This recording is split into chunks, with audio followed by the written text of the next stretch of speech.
सूरतुल बकरा घर, मकान, दुकान, कारोबार की बंदिश के लिए बहुत ही मुजर्रब है। सूरह बकरा की जहाँ पर तिलावत होती है वहाँ से जिन शयातीन भाग जाते हैं और उस जगह पर बेशुमार बरकतों रहमतों का नुज़ूल होता है। लिहाजा सूरह बकरा को घर, दुकान, कारोबार, मकान में ज़रूर सुने। इंशाअल्लाह बरकत ही बरकत होगी, लिहाजा समाअत करें। अऊज़ु बिल्लाहि मिनश शैतानिर रजीम, बिस्मिल्लाहिर रहमानिर रहीम। अलिफ लाम मीम। ज़ालिकल किताबु ला रैब फ़ीहि हुदल लिलमुत्तक़ीन अल्लज़ीना युमिनूना बिलग़ैबि व युक़ीमूनस सलाता व मिम्मा रज़क़नाहुम युनफ़िक़ून। वल्लज़ीना युमिनूना बिमा उन्ज़िला इलैका व मा उन्ज़िला मिन क़ब्लिका व बिलआख़िरति हुम युक़िनून। उलाइका अला हुदन मिन रब्बिहिम व उलाइका हुमुल मुफ़्लिहून। इन्नल्लज़ीना कफ़रू सवाउन अलैहिम अअन्ज़रतहुम अम लम तुन्ज़िरहुम ला युमिनून। ख़तमल्लाहु अला क़ुलूबिहिम व अला समइहिम व अला अबसारिहिम गिशावतुन व लहुम अज़ाबुन अज़ीम। व मिनन नासि मन यक़ूलु आमन्ना बिल्लाहि व बिल-यौमिल आख़िर व मा हुम बिमुमिनीन। युख़ादि'ून अल्लाह वल्लज़ीना आमनू व मा यख़दa'ून इल्ला अन्फुसहुम व मा यश'ऊरून। फ़ी क़ुलूबिहिम मरदुन फ़ज़ादहुमुल्लाहु मरदा व लहुम अज़ाबुन अलीमुन बिमा कानू यकज़िबून। व इज़ा क़ीला लहुम ला तुफ़सिदू फ़िल अर्दि क़ालू इन्नमा नहनु मुस्लिहून। अला इन्नहुम हुमुल मुफ़सिदून वलाकिन ला यश'ऊरून। व इज़ा क़ीला लहुम आमिनू कमा आमना अन्नासु क़ालू अनु'मिनु कमा आमना अस्सुफ़हाa'u अला इन्नहुम हुमुस सुफ़हाa'u वलाकिन ला यअलमून। व इज़ा लक़ुल लज़ीना आमनू क़ालू आमन्ना व इज़ा ख़लौ इला शयातीनिहिम क़ालू इन्ना मअकुम इन्नमा नहनु मुस्तहज़िऊन। अल्लाहु यस्तहज़ि'ु बिहिम व यमुद्दुहुम फ़ी तुग़यानिहिम यअमहून। उलाइका الذين اشتروا الضلالة بالهدى فما ربحت تجارتهم وما كانوا مهتدين। مثلهم كمثل الذي استوقد نارا فلما أضاءت ما حوله ذهب الله بنورهم وتركهم في ظلمات لا يبصرون. صم بكم عمي فهم لا يرجعون. أو كصيب من السماء فيه ظلمات ورعد وبرق يجعلون أصابعهم في آذانهم من الصواعق حذر الموت والله محيط بالكافرين. يكاد البرق يخطف أبصارهم كلما أضاء لهم مشوا فيه وإذا أظلم عليهم قاموا ولو شاء الله لذهب بسمعهم وأبصارهم إن الله على كل شيء قدير.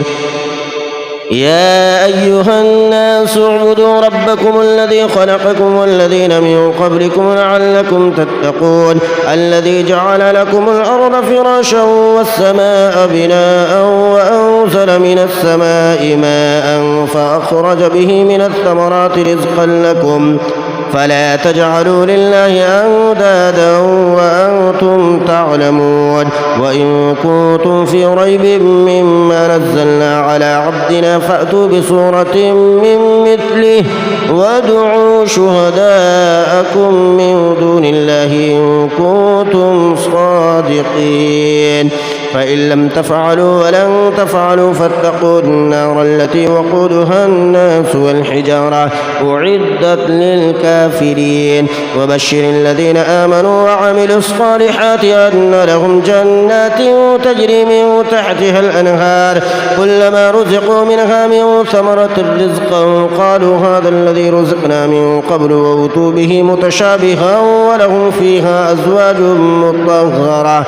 وهم فيها خالدون إن الله لا يستحيي أن يضرب مثلا ما بعوضة فما فوقها فأما الذين آمنوا فيعلمون أنه الحق من ربهم وأما الذين كفروا فيقولون ماذا أراد الله بهذا مثلا يضل به كثيرا ويهدي به كثيرا وما يضل به إلا الفاسقين الذين ينقضون عهد الله من بعد ميثاقه ويقطعون ما أمر الله به أن يوصل ويفسدون في الأرض أولئك هم الخاسرون كيف تكفرون بالله وكنتم أمواتا فأحياكم ثم يميتكم ثم يحييكم ثم إليه ترجعون هو الذي خلق لكم ما في الأرض جميعا ثم استوى إلى السماء فسواهن 7 سماوات وهو بكل شيء عليم وإذ قال ربك للملائكة إني جاعل في الأرض خليفة قالوا أتجعل فيها من يفسد فيها ويسفك الدماء ونحن نسبح بحمدك ونقدس لك قال إني أعلم ما لا تعلمون وعلم آدم الأسماء كلها ثم عرضهم على الملائكة فقال أنبئوني بأسماء هؤلاء إن كنتم صادقين قالوا سبحانك لا علم لنا إلا ما علمتنا إنك أنت العليم الحكيم قال يا آدم أنبئهم بأسمائهم فلما أنبأهم بأسمائهم قال ألم أقل لكم إني أعلم غيب السماوات والأرض وأعلم ما تبدون وما كنتم تكتمون وإذ قلنا للملائكة اسجدوا لآدم فسجدوا إلا إبليس أبى واستكبر وكان من الكافرين وقلنا يا آدم اسكن أنت وزوجك الجنة وكلا منها رغدا حيث شئتما ولا تقربا هذه الشجرة فتكونا من الظالمين فأزلهما الشيطان عنها فأخرجهما مما كانا فيه وقلنا اهبطوا بعضكم لبعض عدو ولكم في الأرض مستقر ومتاع إلى حين فتلقى آدم من ربه كلمات فتاب عليه إنه هو التواب الرحيم قلنا اهبطوا منها جميعا فإما يأتينكم مني هدى فمن تبع هداي فلا خوف عليهم ولا هم يحزنون والذين كفروا وكذبوا بآياتنا أولئك أصحاب النار هم فيها خالدون يا بني إسرائيل اذكروا نعمتي التي أنعمت عليكم وأوفوا بعهدي أوف بعهدكم وإياي فارهبون وآمنوا بما أنزلت مصدقا لما معكم ولا تكونوا أول كافر به ولا تشتروا بآياتي ثمنا قليلا وإياي فاتقون ولا تلبسوا الحق بالباطل وتكتموا الحق وأنتم تعلمون وأقيموا الصلاة وآتوا الزكاة واركعوا مع الراكعين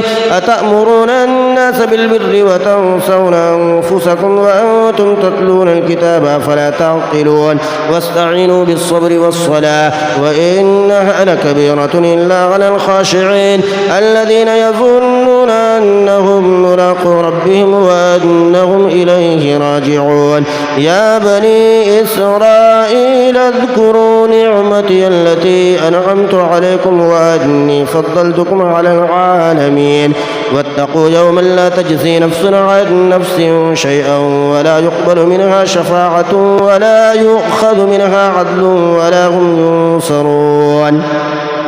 وإذ نجيناكم من آل فرعون يسومونكم سوء العذاب يذبحون أبناءكم ويستحيون نساءكم وفي ذلكم بلاء من ربكم عظيم وإذ فرقنا بكم البحر فأنجيناكم وأغرقنا آل فرعون وأنتم تنظرون وإذ واعدنا موسى 40 ليلة ثم اتخذتم العجل من بعده وأنتم ظالمون ثم عفونا عنكم من بعد ذلك لعلكم تشكرون وإذ آتينا موسى الكتاب والفرقان لعلكم تهتدون وإذ قال موسى لقومه يا قوم إنكم ظلمتم أنفسكم باتخاذكم العجل فتوبوا إلى بارئكم فاقتلوا أنفسكم ذلكم خير لكم عند بارئكم فتاب عليكم إنه هو التواب الرحيم وإذ قلتم يا موسى لن نؤمن لك حتى نرى الله جهرة فأخذتكم الصاعقة وأنتم تنظرون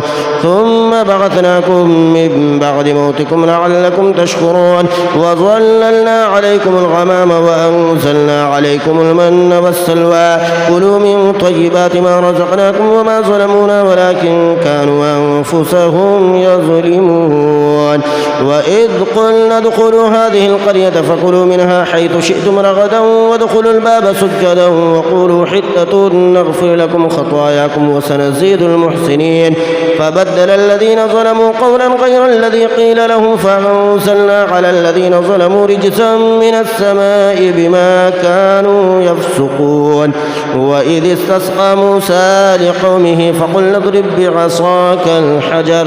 فانفجرت منه 12 عينا قد علم كل أناس مشربهم كلوا واشربوا من رزق الله ولا تعثوا في الأرض مفسدين وإذ قلتم يا موسى لن نصبر على طعام واحد فادع لنا ربك يخرج لنا مما تنبت الأرض من بقلها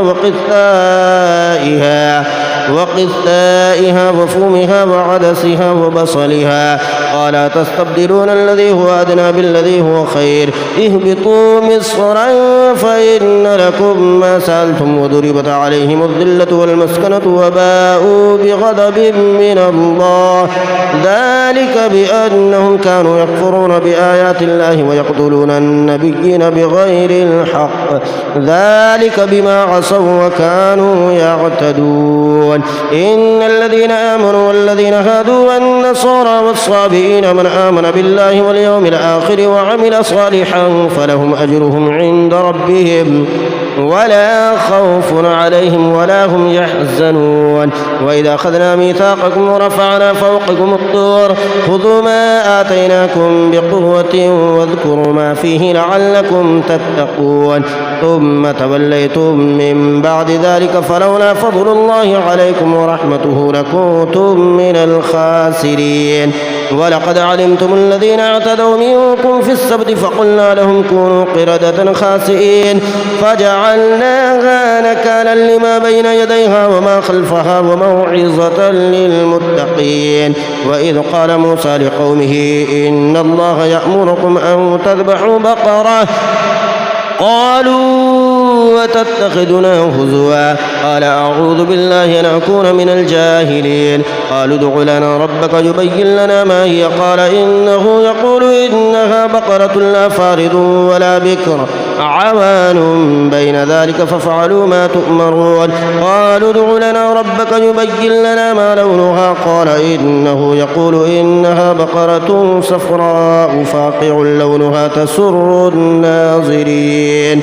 قالوا ادع لنا ربك يبين لنا ما هي إن البقرة شابه علينا وإنا إن شاء الله لمهتدون قال إنه يقول إنها بقرة لا ذلول تثير الأرض ولا تسقي الحرث مسلمة لا شية فيها قالوا الآن جئت بالحق فذبحوها وما كادوا يفعلون وإذا قتلتم نفسا فادارأتم فيها والله مخرج ما كنتم تكتمون فقلنا اضربوه ببعضها كذلك يحيي الله الموتى ويريكم آياته لعلكم تعقلون ثم قست قلوبكم من بعد ذلك فهي كالحجارة أو أشد قسوة وإن من الحجارة لما يتفجر منه الأنهار وإن منها لما يشقق فيخرج منه الماء وإن منها لما يهبط من خشية الله وما الله بغافل عما تعملون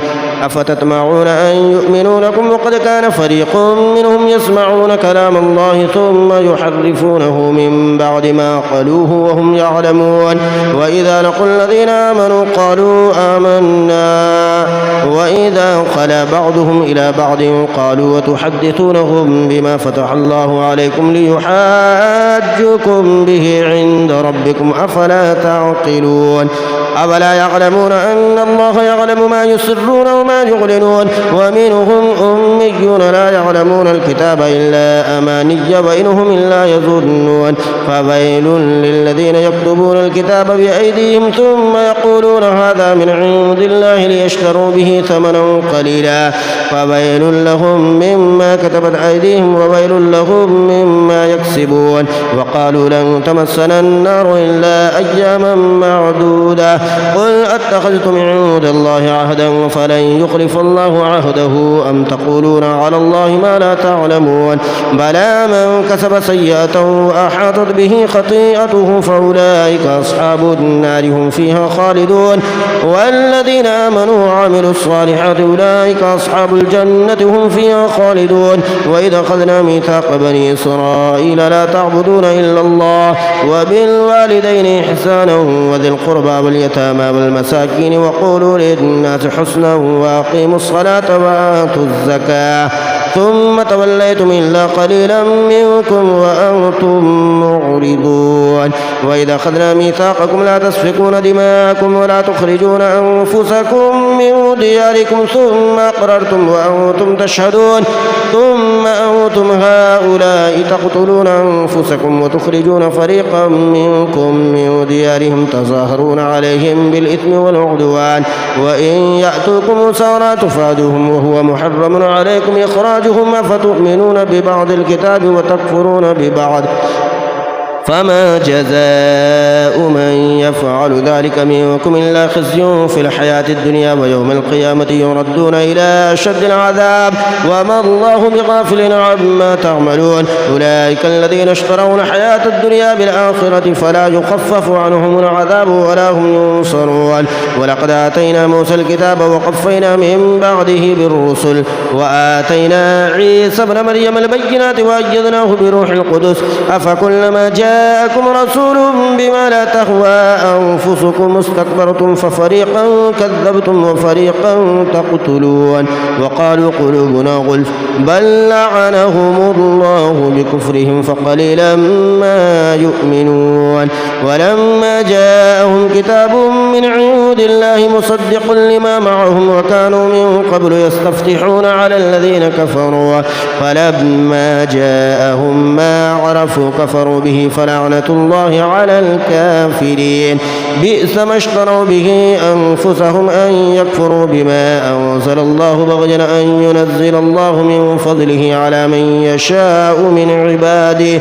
فباءوا بغضب على غضب وللكافرين عذاب مهين وإذا قيل لهم آمنوا بما أنزل الله قالوا نؤمن بما أنزل علينا ويكفرون بما وراءه وهو الحق مصدقا لما معهم قل فلم تقتلون أنبياء الله من قبل إن كنتم مؤمنين ولقد جاءكم موسى بالبينات ثم اتخذتم العجل من بعده وأنتم ظالمون وإذا أخذنا ميثاقكم ورفعنا فوقكم الطور خذوا ما آتيناكم بقوة واسمعوا قالوا سمعنا وعصينا وأشربوا في قلوبهم العجل بكفرهم قل بئس ما يأمركم به إيمانكم إن كنتم مؤمنين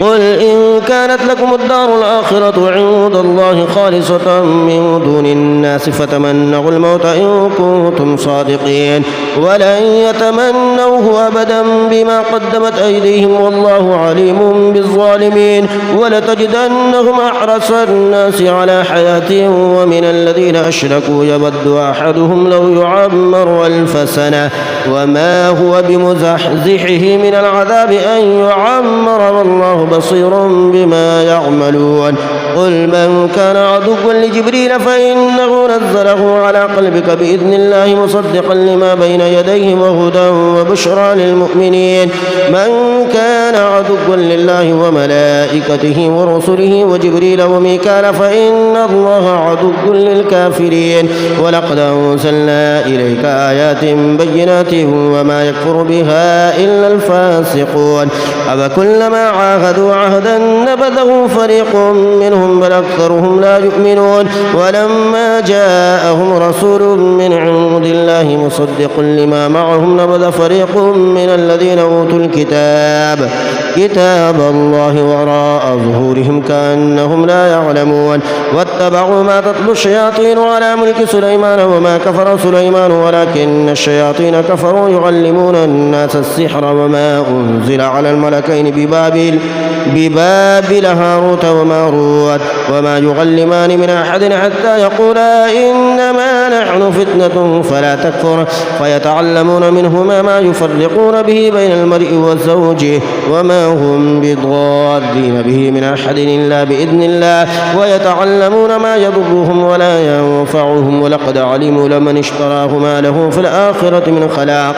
ولبئس ما شروا به أنفسهم لو كانوا يعلمون ولو أنهم آمنوا واتقوا لمثوبة من عند الله خير لو كانوا يعلمون يا أيها الذين آمنوا لا تقولوا راعنا وقولوا انظرنا واسمعوا وللكافرين عذاب أليم ما يود الذين كفروا من أهل الكتاب ولا المشركين أن ينزل عليكم من خير من ربكم والله يختص برحمته من يشاء والله ذو الفضل العظيم ما ننسخ من آية أو ننسخها نأت بخير منها أو مثلها ألم تعلم أن الله على كل شيء قدير ألم تعلم أن الله له ملك السماوات والأرض وما لكم من دون الله من ولي ولا نصير أم تريدون أن تسألوا رسولكم كما سئل موسى من قبل ومن يتبدل الكفر بالإيمان فقد ضل سواء السبيل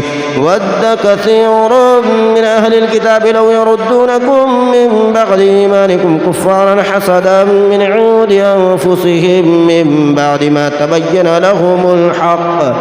فاعفوا واصفحوا حتى يأتي الله بأمره إن الله على كل شيء قدير وأقيموا الصلاة وآتوا الزكاة وما تقدموا لأنفسكم من خير تجدوه عند الله إن الله بما تعملون بصير وقالوا لن يدخل الجنة إلا من كان هودا أو نصارى تلك أمانيهم قل هاتوا برهانكم إن كنتم صادقين بلى من أسلم وجهه لله وهو محسن فله أجره عند ربه ولا خوف عليهم ولا هم يحزنون وقالت اليهود ليست النصارى على شيء وقالت النصارى ليست اليهود على شيء وهم يتلون الكتاب كذلك قال الذين لا يعلمون مثل قولهم فالله يحكم بينهم يوم القيامة فيما كانوا فيه يختلفون ومن أظلم ممن منع مساجد الله أن يذكر فيها اسمه وسعى في خرابها أولئك ما كان لهم أن يدخلوها إلا خائفين لهم في الدنيا خزي ولهم في الآخرة عذاب عظيم ولله المشرق والمغرب فأينما تولوا فثم وجه الله إن الله واسع عليم وقالوا اتخذ الله ولدا سبحانه بل له ما في السماوات والأرض كل له قانتون بديع السماوات والأرض وإذا قضى أمرا فإنما يقول له كن فيكون وقال الذين لا يعلمون لولا لا يكلمنا الله أو تأتينا آية كذلك قال الذين من قبلهم مثل قولهم تشابهت قلوبهم قد بينا الآيات لقوم يوقنون إنا أرسلناك بالحق بشيرا ونذيرا ولا تسأل عن أصحاب الجحيم ولن ترضى عنك اليهود ولا النصارى حتى تتبع ملتهم قل إن هدى الله هو الهدى ولئن اتبعت أهواءهم بعد الذي جاءك من العلم ما لك من الله من ولي ولا نصير الذين آتيناهم الكتاب يتلونه حق تلاوته أولئك يؤمنون به ومن يكفر به فأولئك هم الخاسرون يا بني إسرائيل اذكروا نعمتي التي أنعمت عليكم وأني فضلتكم على العالمين واتقوا يوما لا تجزي نفس عن نفس شيئا ولا يقبل منها عدل ولا تنفعها شفاعة ولا هم ينصرون وإذ ابتلى إبراهيم ربه بكلمات فأتمهن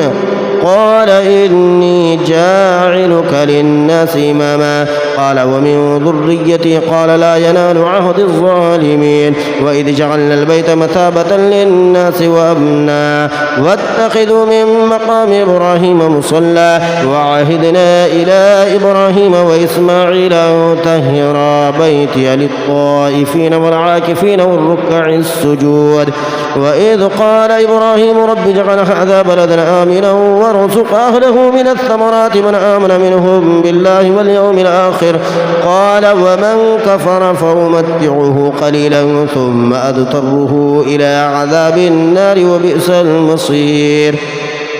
وإذ يرفع إبراهيم القواعد من البيت وإسماعيل ربنا تقبل منا إنك أنت السميع العليم ربنا واجعلنا مسلمين لك ومن ذريتنا أمة مسلمة لك وأرنا مناسكنا وتب علينا إنك أنت التواب الرحيم ربنا وابعث فيهم رسولا منهم يتلو عليهم آياتك ويعلمهم الكتاب والحكمة ويزكيهم إنك أنت العزيز الحكيم ومن يرغب عن ملة إبراهيم إلا من سفه نفسه ولقد اصطفيناه في الدنيا وإنه في الآخرة لمن الصالحين إذ قال له ربه أسلم قال أسلمت لرب العالمين ووصى بها إبراهيم بنيه ويعقوب يا بني إن الله اصطفى لكم الدين فلا تموتن إلا وأنتم مسلمون أم كنتم شهداء إذ حضر يعقوب الموت إذ قال لبنيه ما تعبدون من بعدي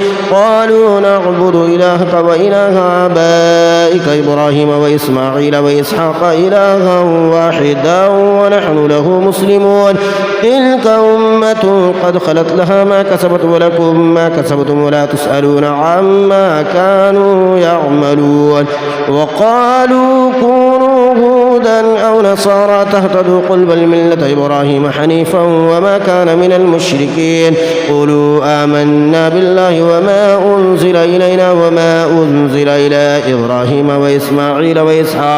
وإسحاق ويعقوب والأسباط وما أوتي موسى وعيسى وما أوتي النبيون من ربهم لا نفرق بين أحد منهم ونحن له مسلمون فإن آمنوا بمثل ما آمنتم به فقد اهتدوا وإن تولوا فإنما هم في شقاق فسيكفيكهم الله وهو السميع العليم صبغة الله ومن أحسن من الله صبغة ونحن له عابدون قل أتحاجوننا في الله وهو ربنا وربكم ولنا أعمالنا ولكم أعمالكم ونحن له مخلصون أم تقولون إن إبراهيم وإسماعيل وإسحاق ويعقوب والأسباط كانوا هودا أو نصارى قل أأنتم أعلم أم الله ومن أظلم ممن كتم شهادة عنده من الله وما الله بغافل عما تعملون تلك أمة قد خلت لها ما كسبت ولكم ما كسبتم ولا تسألون عما كانوا يعملون سيقول السفهاء من الناس ما ولاهم عن قبلتهم التي كانوا عليها قل لله المشرق والمغرب يهدي من يشاء إلى صراط مستقيم وكذلك جعلناكم أمة وسطا لتكونوا شهداء على الناس ويكون الرسول عليكم شهيدا وما جعلنا القبلة التي كنت عليها إلا لنعلم من يتبع الرسول ممن ينقلب على عقبيه وإن كانت لكبيرة إلا على الذين هدى الله وما كان الله ليضيع إيمانكم إن الله بالناس لرؤوف رحيم قد نرى تقلب وجهك في السماء فلنولينك قبلة ترضاها فول وجهك شطر المسجد الحرام وحيث ما كنتم فولوا وجوهكم شطره وإن الذين أوتوا الكتاب ليعلمون أنه الحق من ربهم وما الله بغافل عما يعملون ولئن أتيت الذين أوتوا الكتاب بكل آية ما تبعوا قبلتك وما أنت بتابع قبلتهم وما بعضهم بتابع قبلة بعض ولئن اتبعت أهواءهم من بعد ما جاءك من العلم إنك إذا لمن الظالمين الذين آتيناهم الكتاب يعرفونه كما يعرفون أبناءهم وإن فريقا منهم ليكتمون الحق وهم يعلمون الحق من ربك فلا تكونن من الممترين ولكل وجهة هو موليها فاستبقوا الخيرات أينما تكونوا يأتي بكم الله جميعا إن الله على كل شيء قدير ومن حيث خرجت فول وجهك شطر المسجد الحرام وإنه الحق من ربك وما الله بغافل عما تعملون ومن حيث خرجت فول وجهك شطر المسجد الحرام وحيث ما كنتم فولوا وجوهكم شطره لئلا يكون للناس عليكم حجة إلا الذين ظلموا منهم فلا تخشوهم واخشوني ولأتم نعمتي عليكم ولعلكم تهتدون كما أرسلنا فيكم رسولا منكم يتلو عليكم آياتنا ويزكيكم ويعلمكم الكتاب والحكمة ويعلمكم ما لم تكونوا تعلمون فاذكروني أذكركم واشكروا لي ولا تكفرون يا أيها الذين آمنوا استعينوا بالصبر والصلاة إن الله مع الصابرين ولا تقولوا لمن يقتل في سبيل الله أموات بل أحياء ولكن لا تشعرون ولنبلونكم بشيء من الخوف والجوع ونقص من الأموال والأنفس والثمرات وبشر الصابرين الذين إذا أصابتهم مصيبة قالوا إنا لله وإنا إليه راجعون أولئك عليهم صلوات من ربهم ورحمة وأولئك هم المهتدون إن الصفا والمروة من شعائر الله فمن حج البيت أو اعتمر فلا جناح عليه أن يطوف بهما ومن تطوع خيرا فإن الله شاكر عليم إن الذين يكتمون ما أنزلنا من البينات والهدى من بعد ما بيناه للناس في الكتاب أولئك يلعنهم الله ويلعنهم اللاعنون إلا الذين تابوا وأصلحوا وبينوا فأولئك أتوب عليهم وأنا التواب الرحيم إن الذين كفروا وماتوا وهم كفار أولئك عليهم لعنة الله والملائكة والناس أجمعين خالدين فيها لا يخفف عنهم العذاب ولا هم ينظرون وإلهكم إله واحد لا إله إلا هو الرحمن الرحيم إن في خلق السماوات والأرض واختلاف الليل والنهار والفلك التي تجري في البحر بما ينفع الناس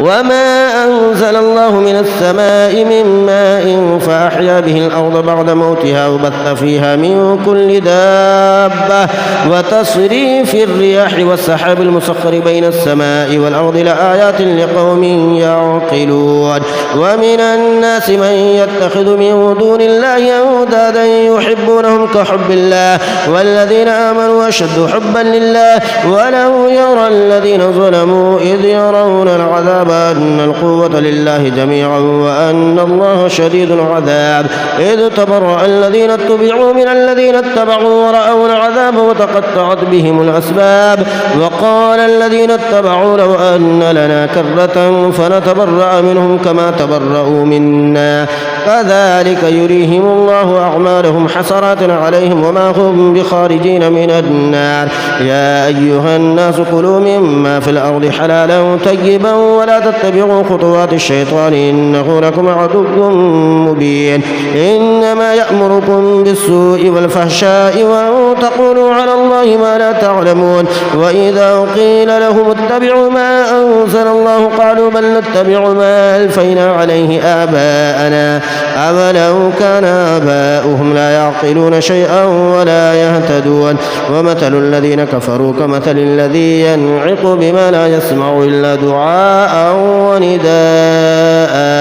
صم بكم عمي فهم لا يعقلون. يا أيها الذين آمنوا كلوا من طيبات ما رزقناكم واشكروا لله إن كنتم إياه تعبدون. إنما حرم عليكم الميتة والدم ولحم الخنزير وما أهل به لغير الله فمن اضطر غير باغ ولا عاد فلا إثم عليه إن الله غفور رحيم. إن الذين يكتمون ما أنزل الله من الكتاب ويشترون به ثمنا قليلا أولئك ما يأكلون في بطونهم إلا النار ولا يكلمهم الله يوم القيامة ولا يزكيهم ولهم عذاب أليم. أولئك الذين اشتروا الضلالة بالهدى والعذاب بالمغفرة فما أصبرهم على النار ذلك بأن الله نزل الكتاب بالحق وإن الذين اختلفوا في الكتاب لفي شقاق بعيد. ليس البر أن تولوا وجوهكم قبل المشرق والمغرب ولكن البر من آمن بالله واليوم الآخر والملائكة والكتاب والنبيين وآتى المال على حبه ذوي القربى واليتامى والمساكين وابن السبيل والسائلين وفي الرقاب وأقام الصلاة وآتى الزكاة والموفون بعهدهم إذا عاهدوا والصابرين في البأساء والضراء وحين البأس أولئك الذين صدقوا وأولئك هم المتقون. يا أيها الذين آمنوا كتب عليكم القصاص في القتلى الحر بالحر والعبد بالعبد والأنثى بالأنثى فمن عفي له من أخيه شيء فاتباع بالمعروف وأداء إليه بإحسان ذلك تخفيف من ربكم ورحمة فمن اعتدى بعد ذلك فله عذاب أليم. ولكم في القصاص حياة يا أولي الألباب لعلكم تتقون. كتب عليكم إذا حضر أحدكم الموت إن ترك خيرا الوصية للوالدين والأقربين بالمعروف حقا على المتقين فمن بدله بعدما سمعه فإنما إثمه على الذين يبدلونه إن الله سميع عليم. فمن خاف من موص جنفا أو إثما فأصلح بينهم فلا إثم عليه إن الله غفور رحيم. يا أيها الذين آمنوا كتب عليكم الصيام كما كتب على الذين من قبلكم لعلكم تتقون أياما معدودات فمن كان منكم مريضا أو على سفر فعدة من أيام أخر وعلى الذين يطيقونه فدية طعام مسكين فمن تطوع خيرا فهو خير له وأن تصوموا خير لكم إن كنتم تعلمون. شهر رمضان الذي أنزل فيه القرآن هدى للناس وبينات من الهدى والفرقان فمن شهد منكم الشهر فليصم ومن كان مريضا وعلى سفر فعدة من أيام أخر يريد الله بكم اليسر ولا يريد بكم العسر ولتكملوا العدة ولتكبروا الله على ما هداكم ولعلكم تشكرون. وإذا سألك عبادي عني فإني قريب أجيب دعوة الداعي إذا دعاني فليستجيبوا لي وليؤمنوا بي لعلهم يرشدون. أحل لكم ليلة الصيام الرفث إلى نسائكم هن لباس لكم وأنتم لباس لهن علم الله أنكم كنتم تختانون أنفسكم فتاب عليكم وعفى عنكم فالآن باشروهن وابتغوا ما كتب الله لكم وكلوا واشربوا حتى يتبين لكم الخيط الأبيض من الخيط الأسود من الفجر ثم أتموا الصيام إلى الليل ولا تباشروهن وأنتم عاكفون في المساجد تلك حدود الله فلا تقربوها كذلك يبين الله آياته للناس لعلهم يتقون ولا تأكلوا أموالكم بينكم بالباطل وتدلوا بها إلى الحكام لتأكلوا فريقا من أموال الناس بالإثم وأنتم تعلمون يسألونك عن الأهلة قل هي مواقيت للناس والحج وليس البر بأن تأتوا البيوت من ظهورها ولكن البر من اتقى وأتوا البيوت من أبوابها واتقوا الله لعلكم تفلحون وقاتلوا في سبيل الله الذين يقاتلونكم ولا تعتدوا إن الله لا يحب المعتدين واقتلوهم حيث ثقفتموهم وأخرجوهم من حيث أخرجوكم والفتنة أشد من القتل ولا تقاتلوهم عند المسجد الحرام حتى يقاتلوكم فيه فإن قاتلوكم فاقتلوهم كذلك جزاء الكافرين فإن انتهوا فإن الله غفور رحيم وقاتلوهم حتى لا تكون فتنة ويكون الدين لله فإن انتهوا فلا عدوان إلا على الظالمين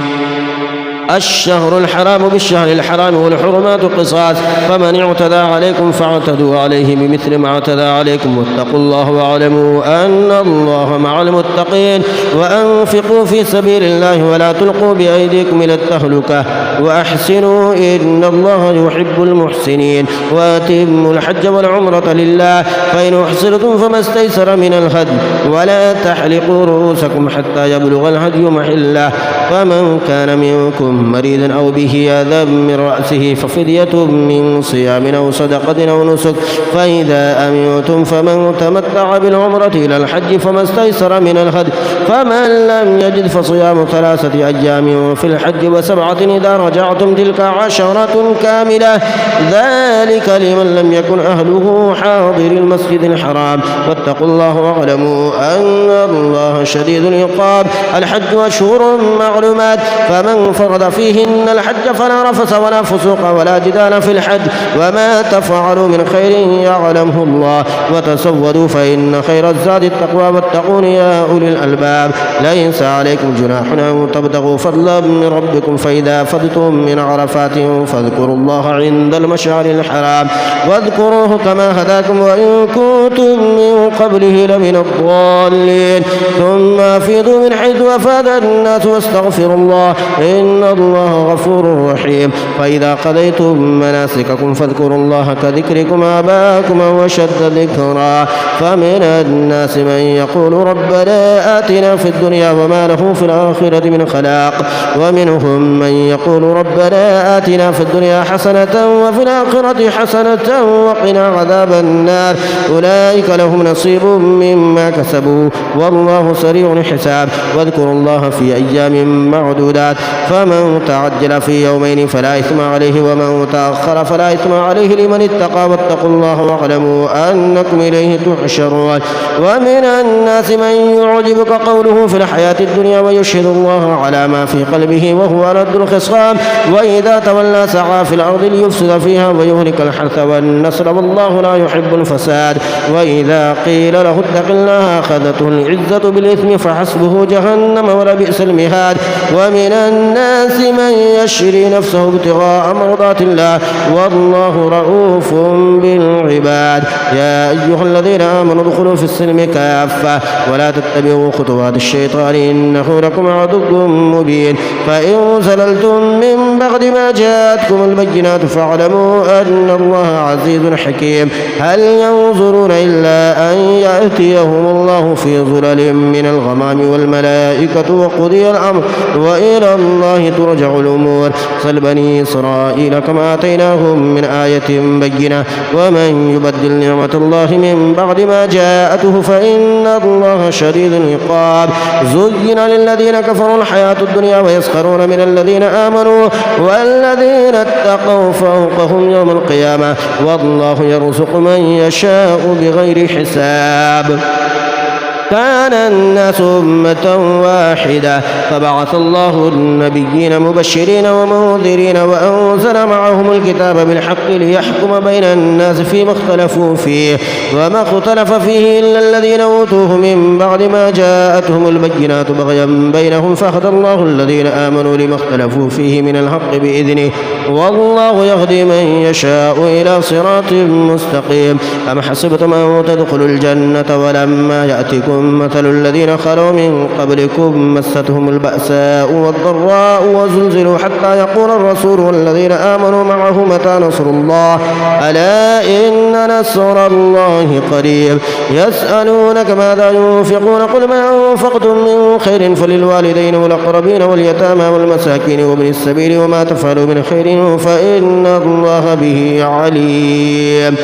كتب عليكم القتال وهو كره لكم وعسى أن تكرهوا شيئا وهو خير لكم وعسى أن تحبوا شيئا وهو شر لكم والله يعلم وأنتم لا تعلمون يسألونك عن الشهر الحرام قتال فيه قل قتال فيه كبير وصد عن سبيل الله وكفر به والمسجد الحرام وإخراج أهله منه أكبر عند الله والفتنة أكبر من القتل ولا يزالون يقاتلونكم حتى يردوكم عن دينكم إن استطاعوا ومن يرتد منكم عن دينه فيمت وهو كافر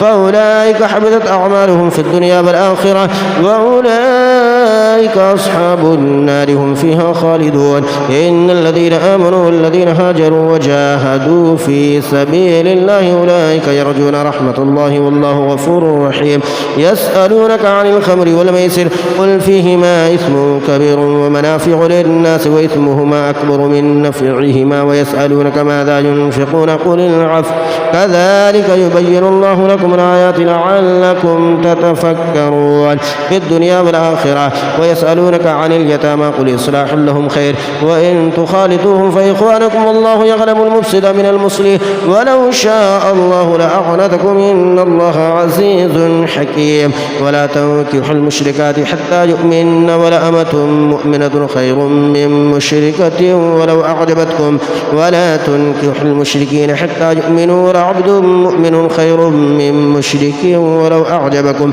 أولئك يدعون إلى النار والله يدعو إلى الجنة والمغفرة بإذنه ويبين آياته للناس لعلهم يتذكرون ويسألونك عن المحيض قل هو أذى فاعتزلوا النساء في المحيض ولا تقربوهن حتى يطهرن فإذا تطهرن فأتوهن من حيث أمركم الله إن الله يحب التوابين ويحب المتطهرين نساؤكم حرث لكم فأتوا حرثكم أن شئتم وقدموا لأنفسكم واتقوا الله واعلموا أنكم ملاقوه وبشر المؤمنين ولا تجعلوا الله عرضة لأيمانكم أن تبروا وتتقوا وتصلحوا بين الناس والله السميع العليم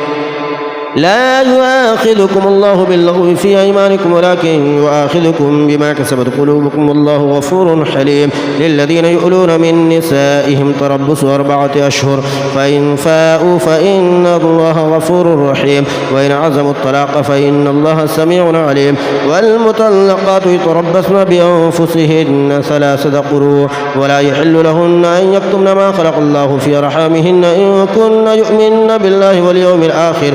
وبعولتهن حق بردهن في ذلك إن أرادوا إصلاحا ولهن مثل الذي عليهن بالمعروف وللرجال عليهن درجة والله عزيز حكيم الطلاق 2 فإمساك بمعروف أو تسريح بإحسان ولا يحل لكم أن تأخذوا مما آتيتموهن شيئا إلا أن يخافا ألا يقيم حدود الله فإن خفتم أن لا يقيم حدود الله فلا جناح عليهما فيما افتدت به تلك حدود الله فلا تعتدوها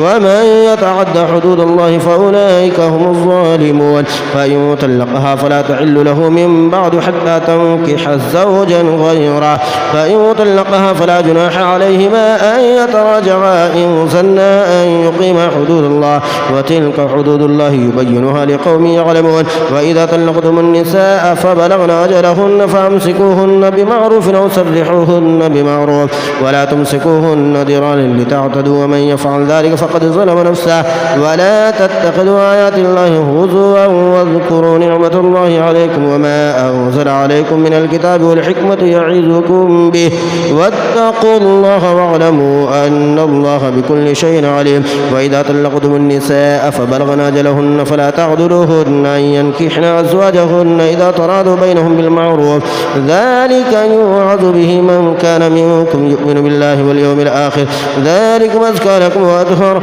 والله يعلم وأنتم لا تعلمون. والوالدات يرضعن أولادهن حولين كاملين لمن أراد أن يتم الرضاعة وعلى المولود له رزقهن وكسوتهن بالمعروف لا تكلف نفس إلا وسعها لا تضار والدة بولدها ولا مولود له بولده وعلى الوارث مثل ذلك فإن أرادا فصالا أو تراض منهما وتشاور فلا جناح عليهما. وإن أردتم أن تسترضعوا أولادكم فلا جناح عليكم إذا سلمتم ما آتيتم بالمعروف واتقوا الله واعلموا أن الله بما تعملون بصير. والذين يتوفون منكم ويذرون أزواجا يتربصن بأنفسهن 4 أشهر و10 فإذا بلغن أجلهن فلا جناح عليكم فيما فعلن في أنفسهن بالمعروف والله بما تعملون خبير. ولا جناح عليكم فيما عرضتم به من خطبة النساء أو أكننتم في أنفسكم علم الله أنكم ستذكرونهن ولكن لا تواعدوهن سرا إلا أن تقولوا قولا معروفا. ولا تعزموا عقدة النكاح حتى يبلغ الكتاب أجله واعلموا أن الله يعلم ما في أنفسكم فاحذروه واعلموا أن الله غفور حليم. لا جناح عليكم إن طلقتم النساء ما لم تمسوهن أو تفردوا لهن فريدا ومتعوهن على الموسع قدره وعلى المقدر قدره متاعا بالمعروف حقا على المحسنين. وإن طلقتموهن من قبل أن تمسوهن وقد فرضتم لهن فريدا فنصف ما فرضتم إلا أن يعفون أو يعفو الذي بيده عقدة النكاح وأن تعفوا أقرب للتقوى ولا تنسوا الفضل بينكم إن الله بما تعملون بصير. حافظوا على الصلوات والصلاة الوسطى وقوموا لله قانتين. فإن خفتم فرجالا أو ركبانا فإذا أمنتم فاذكروا الله كما علمكم ما لم تكونوا تعلمون. والذين يتوفون منكم ويذرون أزواجا وصية لأزواجهم متاعا إلى الحول غير إخراج فإن خرجن فلا جناح عليكم فيما فعلن في أنفسهن من معروف والله عزيز حكيم. وللمطلقات متاع بالمعروف حقا على المتقين كذلك يبين الله لكم آياته لعلكم تعقلون. ألم تر إلى الذين خرجوا من ديارهم وهم ألوف حذر الموت فقال لهم الله موتوا ثم أحياهم إن الله لذو فضل على الناس ولكن أكثر الناس لا يشكرون. وقاتلوا في سبيل الله واعلموا أن الله سميع عليم. من ذا الذي يقرض الله قرضا حسنا فيضاعفه له أضعافا كثيرا والله يقبض ويبسط وإليه ترجعون. ألم تر إلى الملأ من بني إسرائيل من بعد موسى إذ قالوا لنبي له ابعث لنا ملكا نقاتل في سبيل الله قال هل عسيتم إن كتب عليكم القتال ألا تقاتلوا قالوا وما لنا ألا نقاتل في سبيل الله وقد خرجنا من ديارنا وأبنائنا فلما كتب عليهم القتال تولوا إلا قليلا منهم والله عليم بالظالمين. وقال لهم نبيهم إن الله قد بعث لكم طالوت ملكا قالوا أنى يكون له الملك علينا ونحن أحق بالملك منه ولم يؤت سعة من المال قال إن الله اصطفاه عليكم وزاده بسطة في العلم والجسم والله يؤتي ملكه من يشاء والله واسع عليم. وقال لهم نبيهم إن آية ملكه أن يأتيكم التابوت فيه سكينة من ربكم وبقية مما ترك آل موسى وآل هارون تحمله الملائكة إن في ذلك لآية لكم إن كنتم مؤمنين. فلما فصل طالوت بالجنود قال إن الله مبتليكم بنهر فمن شرب منه فليس مني ومن لم يطعمه فإنه مني إلا من اغترف غرفة بيده فشربوا منه إلا قليلا منهم. فلما جاوزه هو والذين آمنوا معه قالوا لا طاقة لنا اليوم بجالوت وجنوده قال الذين يظنون أنهم ملاقو الله كم من فئة قليلة غلبت فئة كثيرة بإذن الله والله مع الصابرين. ولما برزوا لجالوت وجنوده قالوا ربنا افرغ علينا صبرا وثبت أقدامنا وانصرنا على القوم الكافرين. فهزموهم بإذن الله وقتل داود جالوت وآتاه الله الملك والحكمة وعلمه مما يشاء ولولا دفع الله الناس بعدهم ببعض لفسدت الأرض ولكن الله ذو فضل على العالمين. تلك آيات الله نتلوها عليك بالحق وإنك لمن المرسلين. تلك الرسل فضلنا بعضهم على بعض منهم من كلم الله ورفع بعضهم درجات وآتينا عيسى ابن مريم البينات وأيدناه بروح القدس ولو شاء الله ما اقتتل الذين من بعدهم من بعد ما جاءتهم البينات ولكن اختلفوا فمنهم من آمن ومنهم من كفر ولو شاء الله ما اقتتلوا ولكن الله يفعل ما يريد. يا أيها الذين آمنوا أنفقوا مما رزقناكم من قبل أن يأتي يوم لا بيع فيه ولا خلة ولا شفاعة والكافرون هم الظالمون. الله لا إله إلا هو الحي القيوم لا تأخذه سنة ولا نوم له ما في السماوات وما في الأرض من ذا الذي يشفع عنده إلا بإذنه يعلم ما بين أيديهم وما خلفهم ولا يحيطون بشيء من علمه إلا بما شاء وسع كرسيه السماوات والأرض ولا يؤوده حفظهما وهو العلي العظيم. لا إكراه في الدين قد تبين الرشد من الغي فمن يكفر بالطاغوت ويؤمن بالله فقد استمسك بالعروة الوثقى لا انفصام لها والله سميع عليم. الله ولي الذين آمنوا يخرجهم من الظلمات إلى النور والذين كفروا أولياؤهم الطاغوت يخرجونهم من النور إلى الظلمات أولئك أصحاب النار هم فيها خالدون. ألم تر إلى الذي حاج إبراهيم في ربه أن آتاه الله الملك إذ قال إبراهيم ربي الذي يحيي ويميت قال أنا أحيي وأميت قال إبراهيم فإن الله يأتي بالشمس من المشرق فأت بها من المغرب فبهت الذي كفر والله لا يهدي القوم الظالمين. أو كالذي مر على قرية وهي خاوية على عروشها قال أنى يحيي هذه الله بعد موتها فأماته الله 100 عام ثم بعثه قال كم لبثت قال لبثت يوما أو بعض يوم قال بل لبثت 100 عام فانظر إلى طعامك وشرابك لم يتسنه وانظر إلى حمارك ولنجعلك آية للناس وانظر إلى العظام كيف ننشزها ثم نكسوها لحما فلما تبين له قال أعلم أن الله على كل شيء قدير. وإذ قال إبراهيم ربي أرني كيف تحيي الموتى قال ولم تؤمن قال بلى ولكن ليطمئن قلبي قال فخذ 4 من الطير فصرهن إليك ثم اجعل على كل جبل منهن جزعا ثم ادعوهن يأتينك سعيا واعلم أن الله عزيز حكيم. مثل الذين ينفقون أموالهم في سبيل الله كمثل حبة أنبتت 7 سنابل في كل سنبلة 100 حبة والله يضاعف لمن يشاء والله واسع عليم. الذين ينفقون أموالهم في سبيل الله ثم لا يتبعون ما أنفقوا منا ولا أذى لهم أجرهم عند ربهم ولا خوف عليهم ولا هم يحزنون. قول معروف ومغفرة خير من صدقة يتبعها عذاب والله غني حليم. يا أيها الذين آمنوا لا تبطلوا صدقاتكم بالمن والأذى كالذي ينفق ماله رئاء الناس ولا يؤمن بالله واليوم الآخر فمثله كمثل صفوان عليه تراب فأصابه وابل فتركه صلدا لا يقدرون على شيء مما كسبوا والله لا يهدي القوم الكافرين. ومثل الذين ينفقون أموالهم ابتغاء مرضات الله وتثبيتا من أنفسهم كمثل جنة بربوة أصابها وابل فآتت أكلها ضعفين فإن لم يصبها وابل فطل والله بما تعملون بصير. أيود أحدكم أن تكون له جنة من نخيل وأعناب تجري من تحته الأنهار له فيها من كل الثمرات وأصابه الكبر وله ذرية ضعفاء فأصابها إعصار فيه نار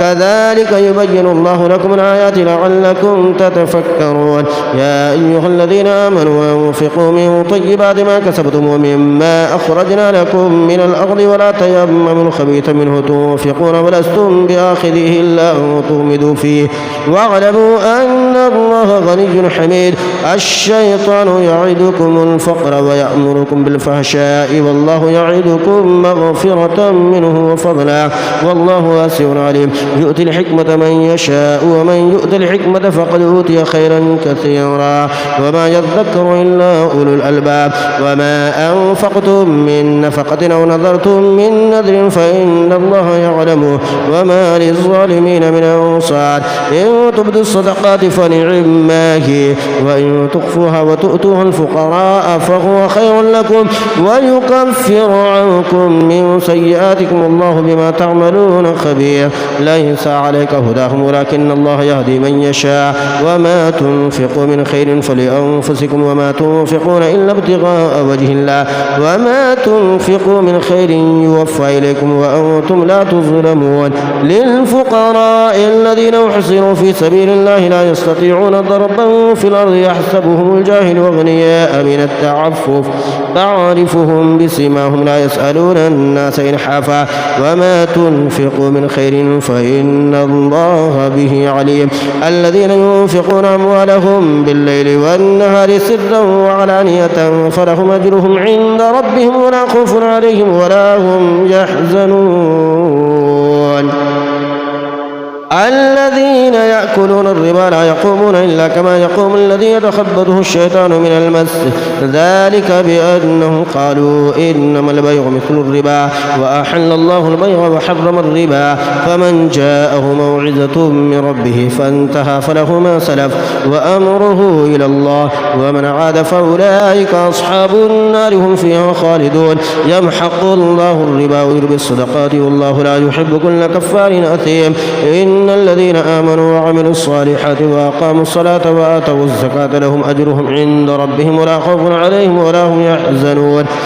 يا أيها الذين آمنوا اتقوا الله وذروا ما بقي من الربا إن كنتم مؤمنين فإن لم تفعلوا فأذنوا بحرب من الله ورسوله وإن تبتم فلكم رؤوس أموالكم لا تظلمون ولا تظلمون. وإن كان ذو عسرة فنظرة إلى ميسرة وأن تصدقوا خير لكم إن كنتم تعلمون. واتقوا يوما ترجعون فيه إلى الله ثم توفى كل نفس ما كسبت وهم لا يظلمون.